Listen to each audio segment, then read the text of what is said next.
नमस्कार। श्रीमती मोहरी देवी तापड़िया कन्या महाविद्यालय जसवंतगढ़ के यूट्यूब चैनल पर मैं प्रवक्ता हनुमान शर्मा आप सभी विद्यार्थियों का हार्दिक स्वागत और अभिनंदन करता हूं।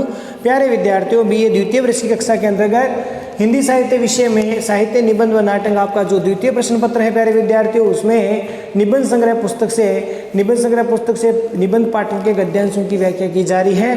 प्यारे विद्यार्थियों, आज जो हम पाठ 3 जो आपका है तुलसी के सामाजिक मूल्य,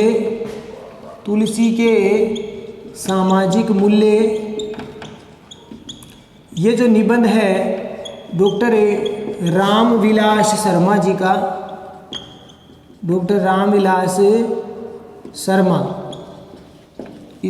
इनके निबंधकार हैं। पाठ 3 तुलसी के सामाजिक मूल्य, इनकी चर्चा हम कर रहे हैं प्यारे विद्यार्थियों। विगत वीडियो में हमने 2 पद पढ़ लिए हैं, इनके 2 गद्यांशों को पढ़ लिया है। और प्यारे विद्यार्थियों थोड़ा ध्यान दें, भूलवश मैंने उस दिन पहले वाले वीडियो में जो है भक्ति आंदोलन से जो भावात्मक एकता स्थापित हुई, दूसरा जो पद था उसकी जगह मैंने ये चौथा पद लिख दिया था, लेकिन व्याख्या दूसरे की करवा दी, तो वो दूसरा पद था, लिखने में यहाँ त्रुटि हो गई थी, तो आप ध्यान कर लेना। दूसरा जो पद था, भक्ति आंदोलन से जो भावात्मक एकता स्थापित हुई, जिसमें जितना फैलाव था उतनी गहराई भी थी। ये एकता समाज के थोड़े से शिक्षित जनों तक सीमित नहीं थी। समाज संस्कृत के द्वारा जो राष्ट्रीय एकता कायम हुई थी उससे भिन्न थी। इसकी जड़ें नगरों और गांवों के अपर जनता के बीच में गहरी चली गई थी। यह एकता प्रादेशिक भाषाओं के माध्यम से कायम हो रही थी। भक्ति आंदोलन एक और अखिल भारतीय आंदोलन था और दूसरी ओर वह प्रदेशगत जातीय आंदोलन भी था। देश और प्रदेश एक साथ, राष्ट्र और जाति दोनों को सांस्कृतिक धाराएं एक साथ। भक्ति आंदोलन की व्यापकता और सामर्थ्य का यही रहस्य है। तो ये जो गद्यांश था प्यारे विद्यार्थियों, इस गद्यांश का वो अर्थ थी, व्याख्या थी वो, ठीक है। और लिखने में मेरे से त्रुटि हो गई, ये लिख दिया था लेकिन वो व्याख्या दूसरे की थी, ध्यान रखना। तो वो मैंने बाद में बताई तो थी आपको क्रम से बोल करके, तो अगर ध्यान में नहीं हो तो आप उसके भ्रम में ना रहे। आज हम देखते हैं इसके आगे की व्याख्या को, आगे गद्यांशों की व्याख्या को। तो ये है तीसरा और चौथा हम देख रहे हैं यहाँ पर आपत्ति की जा सकती है। ये प्यारे विद्यार्थियों कहाँ पर मिलेगा आपको? पृष्ठ संख्या 50 पर ही है प्यारे विद्यार्थियों। ये नीचे वाला गद्यांश है, यहाँ पर आपत्ति की जा सकती है। तो इस गद्यांश को हम देखते हैं। तुलसी के सामाजिक मूल्य, डॉक्टर रामविलास शर्मा जी निबंधकार इसके हैं। तो इस निबंध के बारे में हम पढ़ते हैं, इस गद्यांशों को, इसकी व्याख्या की जा रही है। यहाँ पर आपत्ति की जा सकती है कि मैं भक्ति आंदोलन को बहुत व्यापक अर्थ दे रहा हूँ। भक्त और संत अलग थे, इन दोनों से भिन्न प्रेम मार्गी कवि थे। इन सब को एक आंदोलन में शामिल करना अनुचित है। उसका उत्तर यह है कि स्वयं भक्त और संत कवि भक्तों और संतों में वैसा भेद न करते थे जैसा आलोचक करते हैं।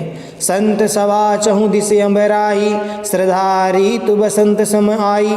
संत सवा अनुपम अवध, सकल सुमंगल मूल। बंदहु संत समान चित, हित अनहित नहीं कोई। तो तुलसीदास जी के इन उक्तियों से देखा जा सकता है कि संत और भक्त शब्द उनके लिए पर्यायवाची है। संत और भक्त तुलसीदास जी के लिए क्या है? पर्यायवाची है, दोनों एक ही हैं, उनमें कोई भेद नहीं करते हैं।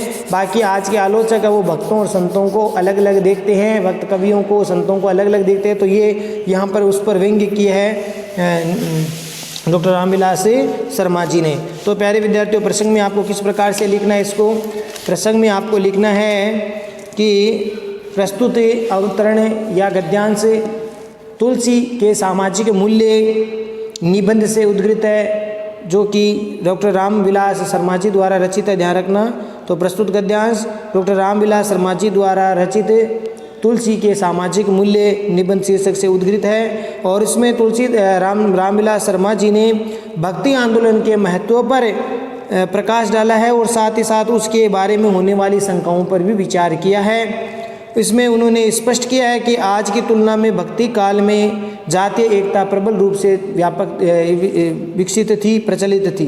ये बताया है रामविलास शर्मा जी ने कि भाई उस समय जो तुलसी जी का समय था, आज की तुलना में भक्ति काल था, उस भक्ति काल में जातीय एकता प्रबल रूप से प्रचलित थी, विकसित थी। तो इसकी व्याख्या हम की जा रही है। अब देखिए, यहाँ पर आपत्ति की जा सकती है कि मैं भक्ति आंदोलन को बहुत अर्थ दे रहा हूँ। डॉक्टर रामविलास शर्मा जी ये कह रहे हैं कि मैं यहाँ पर पाठकों को ये कहना चाहूँगा कि यहाँ पर कोई आपत्ति कर सकता है कि मैं भक्ति आंदोलन को ज़्यादा महत्व दे रहा हूँ। तो लेखक बतलाता है कि कोई आपत्ति कर सकता है कि मैं भक्ति आंदोलन को जरूरत से ज़्यादा व्यापक और महत्वपूर्ण बता रहा हूँ, परंतु उस काल में सांस्कृतिक चेतना का ज़्यादा विकास हुआ था, उन्नयन हुआ था। उसमें संत और भक्त कवि ही अग्रणीय नहीं थे, अपितु प्रेम मार्गी सूफी संत भी थे इस कार्य में लगे हुए थे। लिखा है ना, भक्त और संत अलग थे, इन दोनों से भिन्न प्रेम मार्गी कवि थे। इन सबको एक आंदोलन में शामिल करना अनुचित है। तो यहाँ पर लेखक कह रहे हैं कि जो भक्ति का उस काल में जो उन्नयन हुआ था, विकास हुआ था, उसमें संत और भक्त कवि ही अग्रणीय नहीं थे। उसमें प्यारे विद्यार्थियों प्रेम मार्गी जो सूफी कवि थे वो भी, जिनमें हम मलिक मोहम्मद जायसी जी का नाम लेते हैं, आपके चांदाइन के रचनाकार जो कुतुब में इत्यादि, इनको भी हम साथ में नाम लेते हैं। मंजन है, इस प्रकार के कवि सूफी कवि थे, उन्होंने भी नाम हम लेते हैं। वस्तुतः कुछ लोगों का ये मानना हो सकता है प्यारे विद्यार्थियों कि भक्ति आंदोलन में भक्त और संत और प्रेम मार्गी कवि ये तीनों अलग अलग थे। कोई ये मान सकते हैं कि भक्ति काल में, भक्ति आंदोलन में भक्त अलग थे, संत अलग थे और प्रेम मार्गी कवि अलग अलग थे। इन सबको एक ही आंदोलन से जोड़ना ठीक नहीं है, अनुचित है।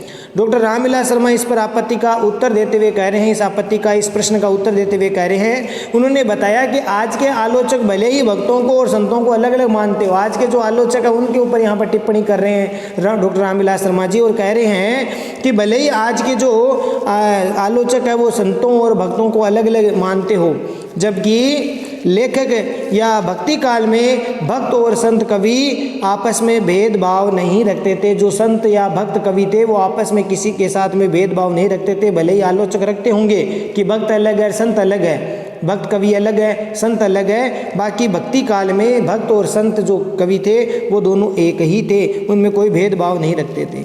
लेखक आगे देखे तुलसीदास जी के उद्धरण का उत्तर देते हुए स्पष्ट कर रहे हैं बात को कि गोस्वामी तुलसीदास जी ने लिखा है कि इसमें लिखा है ना कि संत, प्यारे विद्यार्थी, इसमें लिखा है कि संत सभा चौदिस अंबर आई और श्रद्धा ऋतु सम बसंत सम आई। श्रद्धा ऋतु बसंत सम आई, संत सभा अनुपम अवध सकल सुमंगल मूल, बंदऊ संत समान चित हित अनहित नहीं कोई। तो ये जो पद है ये तुलसीदास जी द्वारा रचित है। तो गोस्वामी तुलसीदास जी के उद्धरणों को स्पष्ट करते हुए यहाँ पर लेखक डॉक्टर रामविलास शर्मा जी कह रहे हैं कि जैसे तुलसीदास जी ने कहा कि संत सभा चौदिस अंबर आई, संत सभा चौदिस अंबर आई, सरदा ऋत बसंत समाई। इसका अर्थ होता है संतों की जो सभा है, चहु मने चारों, दिस मने दिशाओं में, अंबराई मने आम की पंक्तियों के समान, आम के वृक्षों की बाग के समान लग रही है कि संतों की जो सभा होती है वो आम के बाग के समान है। और सरदा ऋत बसंत सम आई, और उन संतों की जो सरदा की भावना है वो बसंत ऋतु के समान है। ठीक है, इस पंक्ति का यह अर्थ हो जाता है। और आगे इसमें लिखा है संत सभा अनुपम अवध सकल सुमंगल मूल, अर्थात संतों की जो सभा है वो अनुपम है, अद्वितीय है, उसकी कोई उपमा नहीं दी जा सकती। और अवध मन अयोध्या के समान है, संतों की जो सभा है अयोध्या के समान है और अद्वितीय है, अनुपम है, जिसकी कोई किसी से तुलना नहीं की जा सकती। सकल सुमंगल मूल, सकल मने सारे, सुमंगल मने कल्याण करने का, मूल मने जड़ है, से संतों की सभा सारे कल्याण की जड़ है। तो इस प्रकार से इसका अर्थ होता है। लेखक यहाँ पर तुलसीदास जी के उद्धरणों का व्याख्या कर रहे हुए कह रहे हैं, बंदऊ संत समान चित हित अनहित नहीं कोई। बंदऊ मैंने प्रणाम करता हूँ, वंदना करता हूँ। संत मैंने संतों को, समान चित्त मैंने समान चित्त से, हृदय से, समान मन से सबका सम्मान पूर्वक मैं संतों का वंदन करता हूँ। हित अनहित नहीं कोई, और इसमें किसी प्रकार का हित और अनहित नहीं हो सकता। अर्थात संतों को किसी को भी हित या अनहित करने वाला मैं नहीं मानता।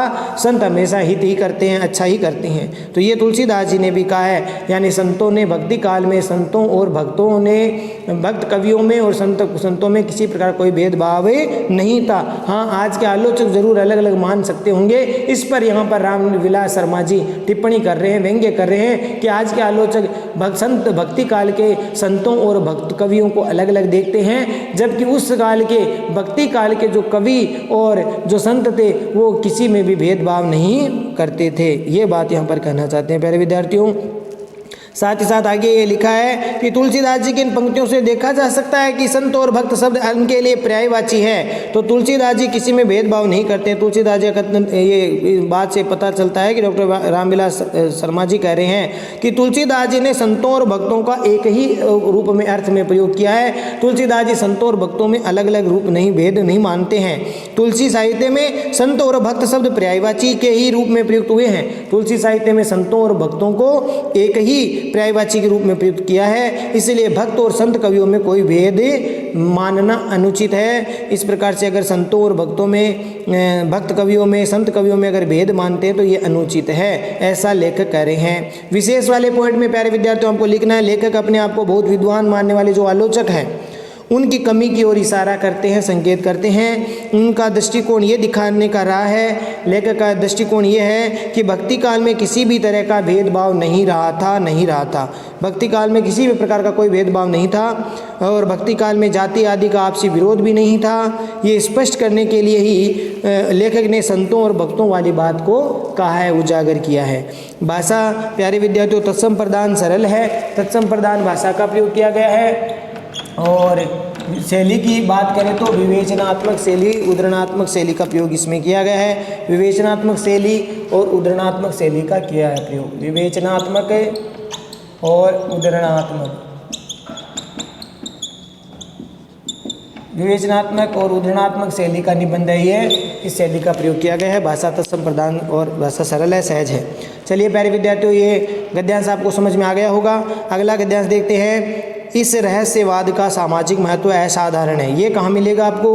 पृष्ठ संख्या 51 पर प्यारे विद्यार्थियों, पृष्ठ संख्या 51 पर ये पहला गद्यांश छोड़ करके दूसरा जो गद्यांश है यहाँ पर निराला जी ने, यहाँ से आप देख लेना, निराला जी ने अपने निबंधों में प्रतिपादन किया कि गोस्वामी तुलसीदास जी मूलतः रहस्यवादी थे। निराला जी, सूर्यकांत त्रिपाठी निराला जी ने जो निबंध लिखे उनमें उन्होंने तुलसीदास जी के बारे में भी लिखा और गोस्वामी तुलसीदास जी के बारे में सूर्यकांत त्रिपाठी निराला जी कहते हैं कि वे रहस्यवादी थे। उनकी इस स्थापना के पीछे ये बोध था, ये ज्ञान था कि कबीर, जायसी, सूर और तुलसी की चेतना का एक सामान्य स्तर है। उनके पीछे ये धारणा के, निराला जी की इस धारणा के पीछे ये ज्ञान था, ये बोध था कि कबीर दास जी, जायसी मलिक मोहम्मद जायसी, सूर मनसूर दास जी और तुलसीदास जी की चेतना का एक सामान्य स्तर है। इस रहस्यवाद का सामाजिक महत्व है, यहाँ से ये अंतरा है प्यारे विद्यार्थियों। गद्यांश परीक्षा में आ सकता है, महत्वपूर्ण गद्यांश है ये। इस रहस्यवाद का सामाजिक महत्व असाधारण है। यह रहस्यवाद अद्वैत ब्रह्म के साक्षात्कार का दावा करके, अद्वैत ब्रह्म माने अद्वैत का अर्थ होता है जो दो नहीं एक है, अर्थात अद्वैत। द्वैत का मतलब आत्मा और परमात्मा, एक आत्मा है दूसरी परमात्मा है, ब्रह्म है, तो ये दो हो गई। उसमें अ का अर्थ हो गया दोनों एक ही है, अलग अलग नहीं है, अद्वैत है यानी दोनों क्या है, एक ही है, अलग अलग नहीं है। तो इस प्रकार से अद्वैत की स्थापना करना, अद्वैत ब्रह्म के साक्षात्कार का दावा करके अनेक धर्मों और मतों के परस्पर विद्वेष का खंडन करता था। इनका रहस्यवाद, किनका रहस्यवाद? तुलसी का रहस्यवाद, कबीर का रहस्यवाद, ये अद्वैत ब्रह्म के साक्षात्कार का दावा करके उनके धर्मों और मतों के परस्पर विद्वेष का खंडन करता था। अनेक प्रकार के धर्म मत और प्रचलित थे, उनमें कोई ब्रह्म को अलग बता रहा है, कोई भक्ति को अलग बता रहा है, ब्रह्म और आत्मा को अलग बता रहा है। तो आत्मा और परमात्मा को अलग अलग बताने वाले को, रहस्य को, उसके विद्वेष का जो है खंडन कर रहे हैं। अलग अलग मतों वाले, धर्मों वाले जो लोग लड़ाई झगड़ा करते हैं, विद्वेष करते हैं, उनका खंडन किया जाता है। वह उच्च वर्णों का कर्मकांडी धर्म के स्थान पर लोक धर्म की स्थापना करता है। जो उच्च वर्ण का कर्मकांडी धर्म था, पुरोहित वर्ग था, वो अपने अपने धर्म का ज़्यादा प्रसार कर रहे थे, उनका उन्होंने खंडन किया और उसकी जगह लोक धर्म की स्थापना की। इस लोक धर्म का आधार था प्रेम, प्रेम ही सबसे बड़ा मानते हैं तुलसीदास जी। भक्ति में सबसे बड़ा प्रेम का आधार होना चाहिए। तो इस प्रकार से कबीर, तुलसी, जायसी आदि कवि रहस्यवादियों के सामने ज्ञान नेत्र है। यहाँ पर त्राण नेत्र लिखा है तो यहाँ ज्ञान नेत्र लिखना, प्यारे विद्यार्थी मिसप्रिंट है। त्राण नेत्र लिखा तो यहाँ लिखना आपको ज्ञान नेत्र, खुलने, आनंद से वियल होने की बातें करते हैं और इस आनंद को वे मानव प्रेम से जोड़ते हैं और ये जो आनंद है वो मानव प्रेम का आनंद है। तो इस प्रकार से प्यारे विद्यार्थी ये पद है पृष्ठ संख्या 51 पर। तो आप देखते हैं प्रस्तुत प्रसंग में क्या लिखना है। प्रस्तुत अवतरण या गद्यांश डॉक्टर रामविलास शर्मा जी के तुलसी के सामाजिक मूल्य निबंध से उद्धृत है, अवतरित है और इसमें गोस्वामी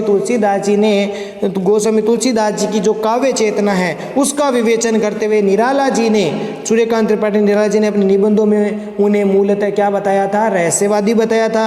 और निराला जी की तुलना को इसीलिए रहस्यवादी माना गया यहाँ पर कि उन्होंने भक्ति काल के अन्य जो संत कवि थे उनमें जो संत कवियों थे उनकी धार्मिक विभेद को दूर किया था, कि वो भक्ति काल के संत कवियों की जो धार्मिक विभेदता थी उनको दूर करने का उन्होंने प्रयास किया था। ये इसलिए उनको रहस्यवादी माना है।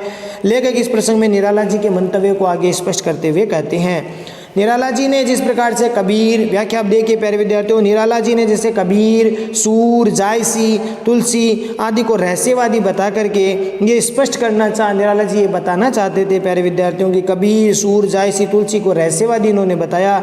और रहस्यवादी बताकर ये बात स्पष्ट करना चाहते हैं निराला जी कि इनका रहस्यवादी सामाजिक दृष्टि से अत्यधिक महत्वपूर्ण है। सामाजिक दृष्टि से इनका रहस्यवाद क्या है? महत्वपूर्ण है। समान वैचारिक चेतना के आधार पर इन संत कवियों ने सभी धर्मों के संबंधित मतभेद को दूर करने का प्रयास किया। सबका समान विचार था। सब कवियों का, चाहे कबीर को ले ले, जायसी को ले ले, सूर को ले ले, तुलसी को ले ले, सबका समान चेतना का आधार था। इन संत कवियों ने सभी धर्मों के आपस में जो मतभेद थे, विद्रोह था, विभेद था, उनको इन्होंने दूर किया इस रहस्यवाद के माध्यम से। ये कवि मानते थे कि सगुण ईश्वर भी तो ब्रह्म का ही अंश है, ब्रह्म का ही स्वरूप है। जो सगुण ही, क्योंकि भक्ति काल में दो धाराएं थी, सगुण और निर्गुण। निर्गुण है ब्रह्म के उपासक थे, सगुण वो ईश्वर के सगुण स्वरूप का उपासना करते थे। तो यहाँ पर ये तुलसीदास जी भी सगुण स्वरूप की उपासना करते थे और सूरदास जी भी सगुण ईश्वर की, कृष्ण की उपासना करते थे। तो तुलसीदास जी सगुण राम की उपासना करते थे। कबीर आदि जो कवि थे, जायसी इत्यादि, वो प्रेम मार्गी थे, कबीर ज्ञान मार्गी थे। तो इस प्रकार से अलग अलग मत होने पर भी वो यहाँ पर लेखक कह रहे हैं कि सब ब्रह्म है, जो वो सगुण ब्रह्म है वो निर्गुण का ही अंश है, उसी ब्रह्म का ही अवतार है। सगुण ईश्वर भी जो है ब्रह्म का ही अवतार है। राम, कृष्ण है कह दो, चाहे शिव कह दो, ये सब ब्रह्म के ही स्वरूप है और एक ही है, सब अलग अलग नहीं है, सब एक ही ब्रह्म के स्वरूप है। चाहे राम, कृष्ण, शिव कह दो, सब एक ही ब्रह्म है। और इनके मानने वाले, जो जानने वाले, जाने अनजाने एक ही ब्रह्म के तो उपासक है। इनको मानेंगे तो वो भी तो एक ही ब्रह्म के उपासक हुए। चाहे वो राम को मानो, कृष्ण को मानो, शिव को मानो, है तो वो एक ही ब्रह्म के उपासक। इसीलिए धर्म और संप्रदाय के नाम पर उस समय कई जगह वो मतभेद हो गया था, झगड़ा हो गया था। तो इसीलिए यहाँ पर लेखक रामविलास शर्मा जी कहते हैं कि धर्म और संप्रदाय के नाम पर भेदभाव रखना ठीक नहीं है, ये कहते हैं। ऐसा भी भक्ति काल के सभी संतों और कवियों ने दर्शाया। सभी भक्तों और संतों ने एक ही बात बोली कि कोई भी धर्म मत जो है उनमें भेद नहीं होना चाहिए। सब एक ही ब्रह्म के अंश है, चाहे सगुण हो, चाहे निर्गुण हो, चाहे ज्ञान मार्गी हो, चाहे प्रेम मार्गी हो, वो है सब एक ही ब्रह्म के अंश। चाहे राम को ले लो, कृष्ण को ले लो, ब्रह्म को ले लो, सब एक ही ब्रह्म के उपासक है। वो ईश्वर का स्वरूप है और उसको मानने वाले सभी ब्रह्म स्वरूप हैं। इसीलिए किसी भी प्रकार की लड़ाई ना करे धर्म के नाम पर, ये सभी संत कवि कहते थे प्यारे विद्यार्थियों। इन सभी इस कवि की दृष्टि से सभी कवि इस दृष्टि से रहस्यवादी थे, क्योंकि वे सबको ब्रह्म का ही स्वरूप मानते थे। तो रहस्यवाद क्या हो गया? ब्रह्म का स्वरूप मानने वाले रहस्यवादी थे। तो ये सब ब्रह्म का स्वरूप मानते थे, इसलिए रहस्यवादी थे। सभी देवता भी ब्रह्म का ही स्वरूप थे, तो इसलिए कोई मतभेद नहीं होना चाहिए सब में। रहस्यवादी अद्वैत ब्रह्म के साक्षात्कार की बात कहते थे। ये भक्त कवि, संत कवि, वे धर्म के भेदभाव में विश्वास नहीं रखते कि धर्मों में लड़ाई झगड़ा मत करो, एक ही ब्रह्म की उपासना करो। वही राम है, वही कृष्ण है, वही ईश्वर है, वही ब्रह्म है, वही सगुण है, वही निर्गुण है, सब एक ही है। तो इस प्रकार से वो धार्मिक जो भेदभाव थे उसमें विश्वास नहीं करते थे। वे सभी धर्मों और मतांतरों के विद्वेष का खंडन करते थे। खंडन करके उसमें अभेद स्थापित करते थे कि कोई भी धर्म मत के नाम पर लड़ाई झगड़ा ना करे। उन सब का उन्होंने खंडन किया और खंडन करके उनमें अभेद स्थापना की। किसने की? संतों ने, भक्त कवियों ने। और सभी है वो अपने अपने निर्गुण जो ब्रह्म की उपासना पर जोर देते थे। तुलसी भी ऐसे ही कवि थे। हालांकि वो भले ही चाहे सगुण उपासक राम की उपासना करते हो, लेकिन है तो वो राम भी तो ब्रह्म का ही अंश, ब्रह्म का ही स्वरूप है। इसीलिए यहाँ पर डॉक्टर रामविलास शर्मा जी यह बात कहते हैं तुलसी जी के माध्यम से कि सभी ब्रह्म के ही उपासक थे। उच्च जाति के लोगों द्वारा माने गए कर्मकांड वाले धर्म को महत्व न देकर अद्वैतवाद और रहस्यवाद के अनुसार लोक धर्म की स्थापना पर जोर देते थे। ऊंची जाति के जो ब्राह्मण इत्यादि थे, जो अपने आप को ऊंची जाति के पुरोहित वर्ग था, पुजारी वर्ग था, जो अपने आप को ऊंची जाति वाले मानते थे और लोग उन्हीं का अनुसरण करते थे। तो इस प्रकार के कर्मकांड वाले धर्म को महत्व नहीं दे करके इन कवियों ने क्या कहा, अद्वैतवाद को, रहस्यवाद को उन्होंने महत्व दे करके लोक धर्म की स्थापना की, जिससे लोगों का हित हो, लोगों में आपसी प्रेम हो, भाईचारा हो, ऐसा धर्म की पालना इन्होंने बताई है। उसी को ही ईश्वर का स्वरूप माना है। लोक धर्म की सबसे मुख्य विशेषता यह थी कि प्रेम का आदर्श आचरण। लोक धर्म का मतलब क्या होता है, आपस में प्रेम का आचरण करे, सब प्रेम भाव से रहे, यही ईश्वर है। कबीर हो, चाहे तुलसी हो, जायसी हो, आदि जितने भी कवि हुए हैं, जितने भी कवि हुए, उनमें रहस्यवादियों की तरह ज्ञान नेत्र, वो ज्ञान नेत्रों से आनंद विभोर होने की बात करते हैं। चाहे तुलसी कर लो, चाहे कबीर कर दो, जो निर्गुण मार्गी कवि हैं, तुलसी जो सगुण मार्गी कवि हैं, जायसी जो प्रेम मार्गी कवि हैं। तो इन तीनों ने, इन सभी ने ही जो रहस्यवादियों की तरह उस ज्ञान नेत्र को जागृत करने या उस ज्ञान नेत्रों से आनंद विभोर होने की, अब ज्ञान नेत्र क्या, प्रेम मार्गी, ईश्वर से प्रेम करने में जो बात बताई है, ज्ञान के नेत्रों से आनंद विभोर होने की बात करते हैं, सभी एक ही बात कहते हैं। और उनकी दृष्टि में मानव मात्र में प्रेम रखने से ही आनंद की उपलब्धि होती है। और आनंद कब आएगा, जब मानव में प्रेम होगा। मानवीय प्रेम की स्थापना करना, लोक धर्म की स्थापना करना उनका मूल उद्देश्य था, इन कवियों का, भक्त कवियों का, संतों का। ठीक है, अगर मानव में प्रेम भावना रहेगी तो भक्ति अपने आप ही हो जाएगी। तो यही बात इन्होंने मुख्य रूप से यहाँ पर जोर दिया है। विशेष वाले पॉइंट में प्यारे विद्यार्थियों आपको लिखना है, डॉक्टर रामविलास शर्मा जी आज के आलोचकों के भेदभावपूर्ण रवैये पर कटाक्ष करते हैं, दृष्टिकोण को गलत मानते हैं। उन्होंने अपनी बात को युक्त ढंग से बात अपनी प्रस्तुत की है और अपने दृष्टिकोण के समर्थन में अपनी बात का औचित्य सिद्ध करने के लिए इन्होंने निराला जी के दृष्टिकोण का भी जिक्र यहाँ पर किया है। किन्होंने, डॉक्टर रामविलास शर्मा जी ने अपने दृष्टिकोण का समर्थन करने के लिए, अपने औचित्य को सिद्ध करने के लिए निराला जी के दृष्टिकोण का जिक्र किया है। भाषा तत्सम प्रधान है और शैली सूत्रात्मक और सांकेतिक है। शैली यहाँ पर सूत्रात्मक है और सांकेतिक है, विवेचनात्मक भी लिख सकते हो। तो इस प्रकार की यहाँ पर शैली का प्रयोग किया गया। भाषा सरल सहज है, तत्सम प्रधान है, ये आप लिख सकते हैं। तो आशा करता हूँ प्यारे विद्यार्थियों दोनों गद्यांश आपको समझ में आ गए होंगे।